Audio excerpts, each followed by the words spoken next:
Hi there, my name is Beck, and he's Rabbi from another planet. Please like, share, and subscribe, and ring the little bell so you're notified when new videos drop. This is a quickie video. This is a little quickie video. I do this each week. I drop another installment of an ongoing comic book story on Fridays. Free Comic Fridays, baby. Free Comic Fridays. And this is the director's commentary of it to talk you through it. Speaking of comics, if you like comics, you can win a couple this week on my channel. I do competitions each week. The prize this week is Red Razors. Freaking awesome comic. Love this book. It's by Mark Millar and Steve Yeowell. It's a spin-off of Judge Dredd.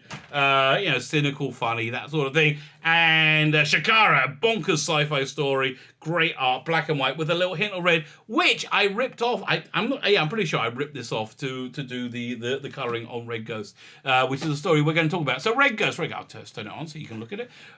Look at this, the current episode. So Red Ghost started life as a strip called Bushido. It was a 3-issue miniseries by American Anime or Anime America, one of those, I can't remember. They folded, they're gone, and it looked pretty different to this. It had completely different tone work. I rewrote the dialogue for it and basically changed it completely.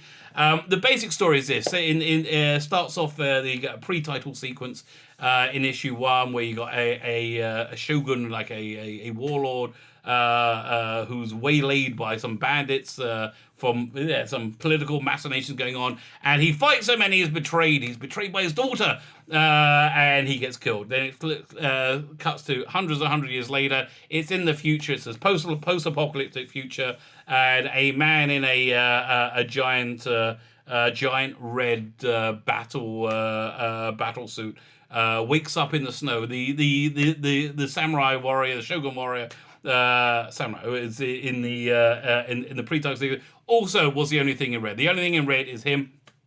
He wakes up.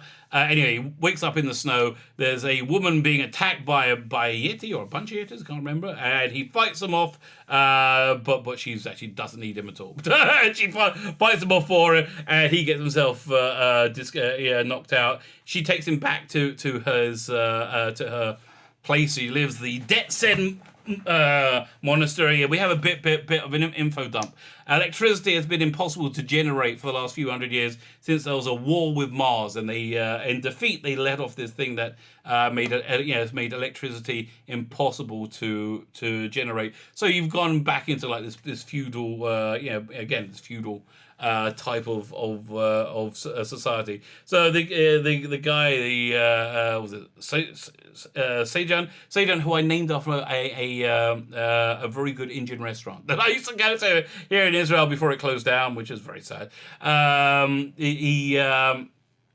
He becomes like part of the community. He becomes their security chief, and he ends up marrying the woman.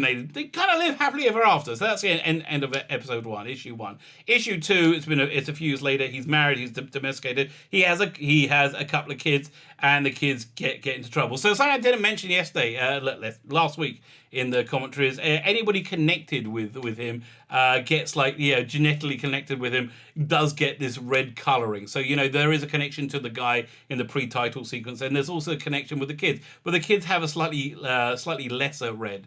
I wanted to give the feeling that that's of the same bloodline. So the kids here again, artwork by Stefano Cardacelli, great. He's doing great work. I really love this. They go and they get in trouble. They find this old building of the temple of the ancients. They don't know where it is. They're not supposed to go there, but they go in there anyway, and they go. Kids are kids. Kids do stupid things. They go in there and they play around, and they accidentally start up this machine, causing a big fire, but also causing this to happen as well. That the long forgotten light bulbs in Detsen suddenly flicker and sputter into life. The first electricity that the world has seen for many years, for hundreds of years, is suddenly working. How is this happening? And look, I'm going to tell you now. I did kind of rip this off from a Blake Sevens story called Deadhead or Head. I can't remember. It's some season 4 story. But yeah. So the world has changed. The world has changed. And we're going to find out what happens more next week. I hope you enjoy this thing. I hope you enjoy it. Again, Steph did great, really great work on this.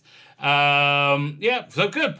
Go read and enjoy. Free Comics Fridays, baby. Free Comics Fridays. Share and enjoy. Share and enjoy.